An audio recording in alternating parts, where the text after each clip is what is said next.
Nagbubukas ang pelikula sa isang video recording ng isang lalaking nagngangalang Captain Varna na nakasakay sa isang spaceship na tinatawag na Demeter.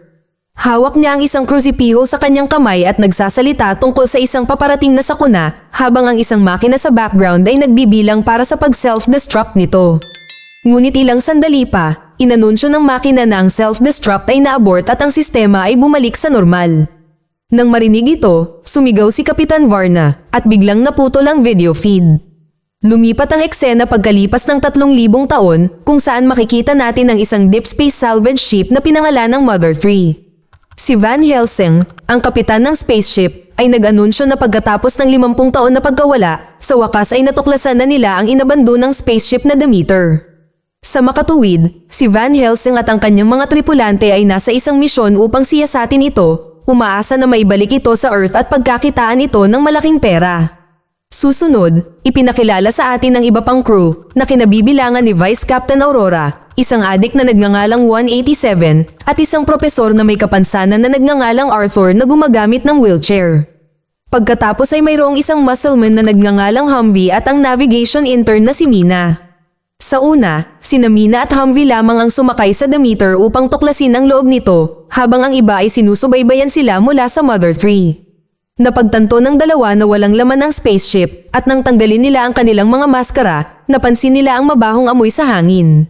Sa kabila nito, ipinapalagay nilang ligtas ang spaceship at inaanyayahan ang iba pang pangkat na sumakay.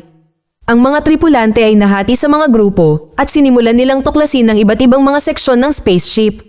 Bumalik sa video log ni Captain Varna mula sa taong 2,950. Sinabi niya na hindi gumagana ang makina at ang sistema ng komunikasyon ay nakadown din. Binanggit niya na higit sa kalahati ng mga tripulante ang nahawahan ng isang bagay na hindi pa niya nakikita. Bilang resulta, ang ilang hindi apektadong individual ay nagkulong sa kanilang mga silid ngunit hindi sigurado kung gaano katagal sila mabubuhay sa ganitong kondisyon. Sa kasalukuyan, ginalugad ng koponan ng spaceship nang matuklasan nila ang bangkay ni Kapitan Varna sa isa sa mga silid. Ang namatay ay nakatali sa isang upuan at nakakapit sa isang krusipiho na ikinagulat ng lahat.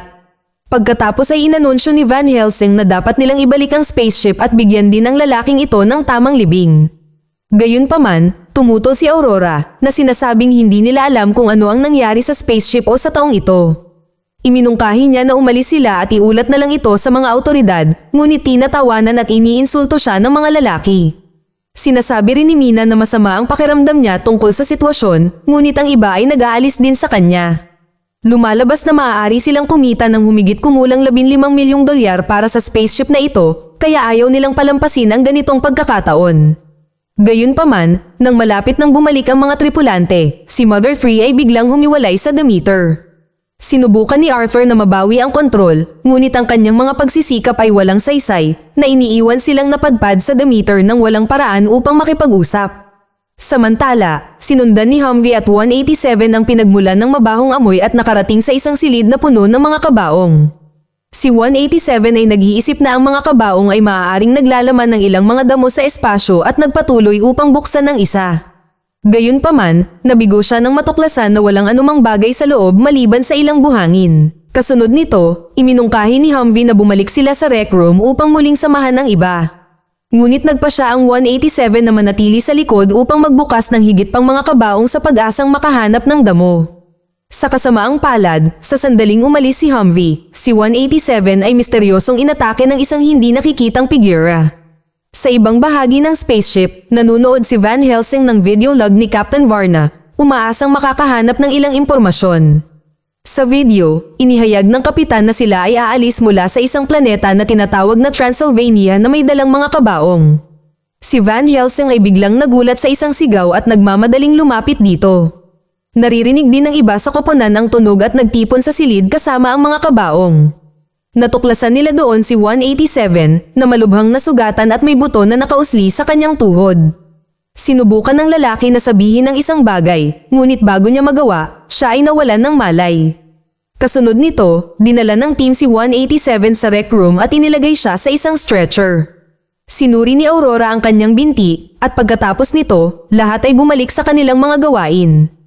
Kalaunan ay tinawag ni Arthur si Van Helsing at ipinakita sa kanya na si 187 ay may mga marka ng kagat sa kanyang leeg.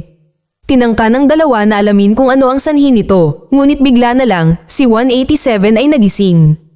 Ang kanyang mga mata ay kumikinang na kulay pula at ang mga pangil ay lumalabas sa kanyang mga ngipin.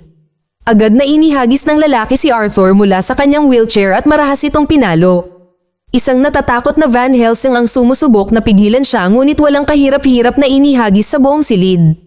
Sa sandaling ito, dumating si Aurora sa silid at pinaputukan si 187 ng maraming beses. Ngunit kahit na ang mga bala ay hindi nakakaapekto sa kanya, si 187 ay nagsimulang mag-isip tungkol sa kung ano ang gagawin niya sa kanya bago siya tuluyang tapusin. Kinilabutan dito si Aurora at agad siyang tumakbo habang hinahabol siya ni 187. Habang tumatakbo siya sa spaceship, nakatagpo siya ng isang misteryosong figure sa isa sa mga silid. Si 187 pagkatapos ay lumuhod kaagad, tinawag siyang master at ipinangako ang kanyang katapatan. Bilang tugon, sinabihan siya ng misteryosong tao na patayin ang kanyang mga kaibigan kung nais niyang pasayahin siya. Sinunod ni 187 ang utos at tumakbo upang simulan ang kanyang pagpatay. Maya-maya, habang nagtatago sa isa sa mga silid, si Aurora ay nilapitan ng parehong misteryosong lalaki. Para siyang natulala sa kanya at sinabing wala pa siyang nakikitang nilalang na ganito kaganda.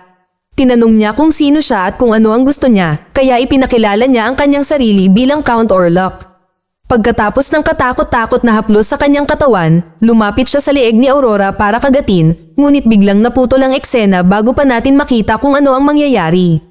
Sa ibang lugar, ginagamot ni Mina ang mga sugat ni Arthur at nanginginig pa rin ang lalaki sa nangyari. Para aliwin siya, kumuha ng baril si Mina at lumabas para tingnan ito.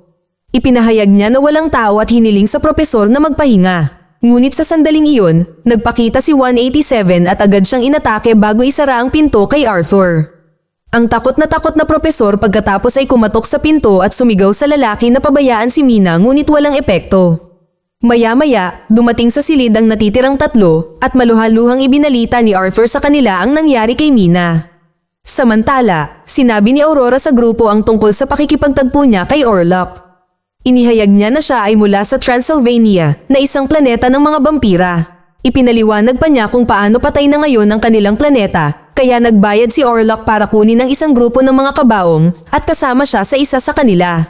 Sinabi rin ni Aurora kung paano hindi sinasadyang nagising siya at ngayon ay gutom na siya sa kanilang dugo. Nangangahulugan ito na sa kalaunan ay kakainin niya ang mga ito at gagawin silang mga vampira.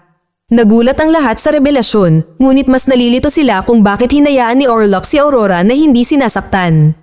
Pinipilit niyang mga tuwiran na baka hindi niya ito type, ngunit ang iba ay hindi naniniwala sa kanya. Pagkatapos ay sinusuri nila ang kanyang katawan para sa anumang mga marka ng kagat, ngunit wala. Nakiusap si Aurora na pagkatiwalaan siya at iginiit na hindi siya vampira. Ngunit sa kabila nito, itinali siya ng isang kaina-hinalang Van Helsing kung sakaling magsinungaling siya at planong salakayin sila. Pagkatapos ay inutusan niya si Humvee na bantayan siya habang sila ni Arthur ay lumabas sa main deck upang simulan ang spaceship. Pagkatapos, sinubukan ni Aurora na kumbinsihin si Humvee na palayain siya, ngunit tumanggi siyang makinig. Sinubukan pa niyang akitin siya sa pamamagitan ng pag-aalok na tanggalin ang kanyang damit upang tingnan kung may mga marka ng kagat, ngunit tumanggi pa rin si Humvee. Sa ibang lugar, sina Arthur at Van Helsing ay naghahanap sa internet tungkol kay Count Orlok at natuklasan na si Orlok ay isang pseudonym lamang para kay Dracula. Habang nagsasaliksik ng mga alamat ng vampira, nalaman nila na ang mga vampirang ito ay minsang natalo ng isang lalaking nagngangalang Van Helsing ilang siglo na ang nakararaan.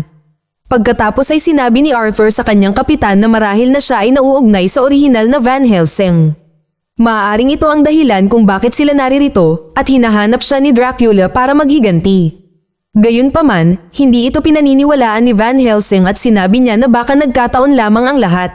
Samantala, kinukumbinsi pa rin ni Aurora si Humvee na palayain siya nang magsimulang kumatok si 187 sa pinto sa labas. Umiiyak siya at nagmamakaawa na papasukin na sinasabing malapit na siyang mamatay at nangangailangan ng agarang tulong. Sinabihan ni Aurora si Humvee na huwag buksan ang pinto, ngunit masama ang pakiramdam ng lalaki dahil malapit na kaibigan niya si 187. Pagkatapos ng maraming panghihikayat, sa wakas ay binuksan niya ang pinto at pinayagan ang kanyang kaibigan. Gayunpaman, ito ay nagpapatunay na isang malaking pagkakamali dahil agad na binago ni 187 ang kanyang saloobin at inatake si Humvee. Nang marinig ang mga hiyawan, sumugod si Van Helsing at binaril si 187 ng ilang beses, ngunit walang nangyari sa kanya. Sa halip ay sinimulan niyang ipagmalaki kung paano siya naging vampira at naging immortal. Habang abala si 187, maingat na dumaan si Humvee sa likod niya at itinusok ang stick ng billiard sa kanyang puso. Ito ay naging mabisa na nagudyok sa vampira na tuluyang bumagsak.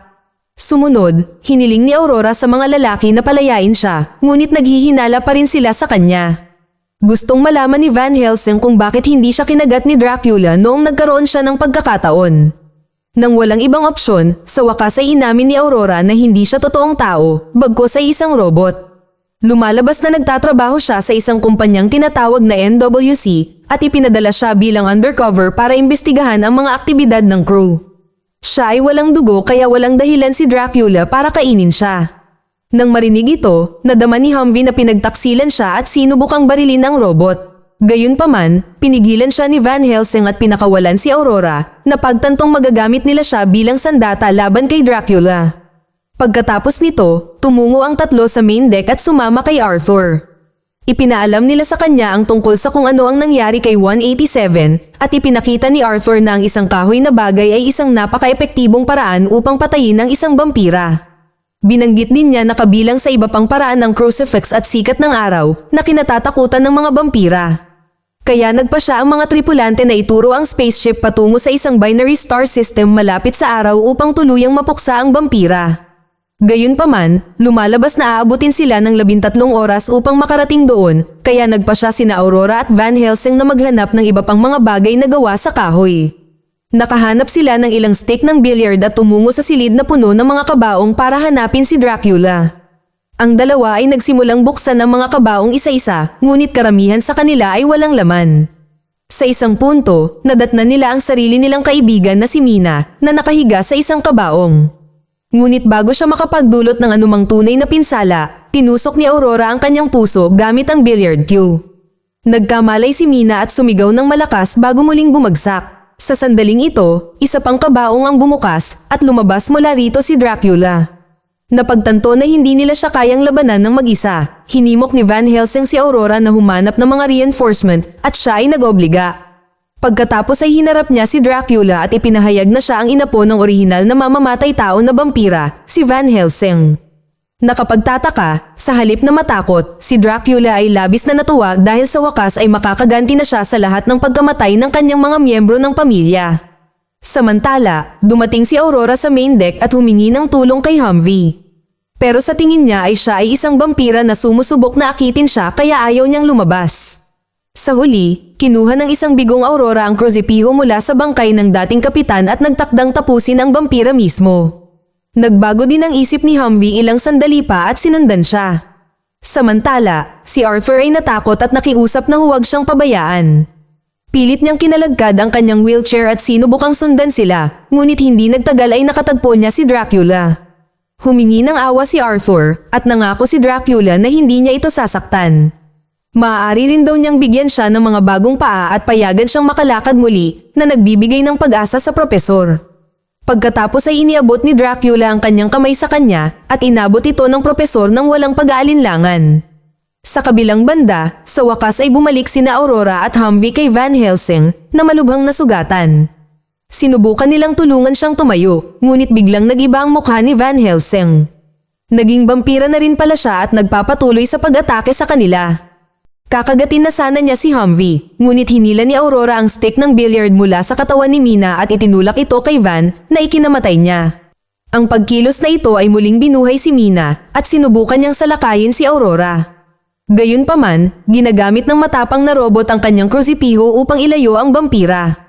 Pagkatapos ay sinamantala ni Humvee ang pagkakataong tusukin si Mina gamit ang isa pang stick ng billiard na naging sanhi ng kanyang pagbagsak muli. Nang maglaon, nang bumalik ang dalawa sa kubyerta, nakita nilang nahimatay ang propesor. Hindi alam ang gagawin, paulit-ulit siyang sinaksak ni Aurora gamit ang krusipiho. Nagising si Arthur ng ilang segundo bago bumagsak at nag-transform na pala siya bilang vampira. Sa sandaling ito, isang galit na Dracula ang nagpapatuloy na pumasok sa kubyerta at sinubukan ng dalawa na pigilan siya. Sa huli, matagumpay nilang naisara ang pinto kay Dracula. Pinutol ang kanyang braso sa proseso. Habang papalapit ang Demeter sa isa sa mga binary na bituin, umamin sa isa't isa sina Humvee at Aurora na hindi alam kung paano imaneho ang spaceship. Gayunpaman, ang dalawa ay natutuwa dahil sa katotohanan, ang mga plano ni Dracula na makarating sa Earth ay nabigo. Pagkatapos ay isiniwalat ni Aurora na bago siya naging isang narc, siya ay isang robot ng kasiyahan at nagmumungkahi na pasayahin siya. Lumaki ang tainga ni Humvee nang marinig ito at nagsimulang mag-init, at sa gayon ay ginugugol nila ang huling ilang oras ng kanilang buhay sa pag-iibigan. Mamaya, makikita natin ang isang video log ni Captain Varna sa huling pagkakataon kung saan inihayag niya ang kanyang intensyon na isakripisyo ang kanyang sarili at ang kanyang spaceship. Nagtatapos ang pelikula nang sa wakas ay naabot ni Demeter ang binary star. Gayunpaman, dahil hindi nila alam kung paano ito patnubayan, sumabog ang sasakyang pangkalawakan na tinatapos ang lahat ng nakasakay, kabilang sina Humvee, Aurora, at Orlok. Mag-subscribe para sa higit pang mga video na tulad nito, i-on ang notification at mag-iwan ng like para matulungan ang aming channel. Salamat sa panunood.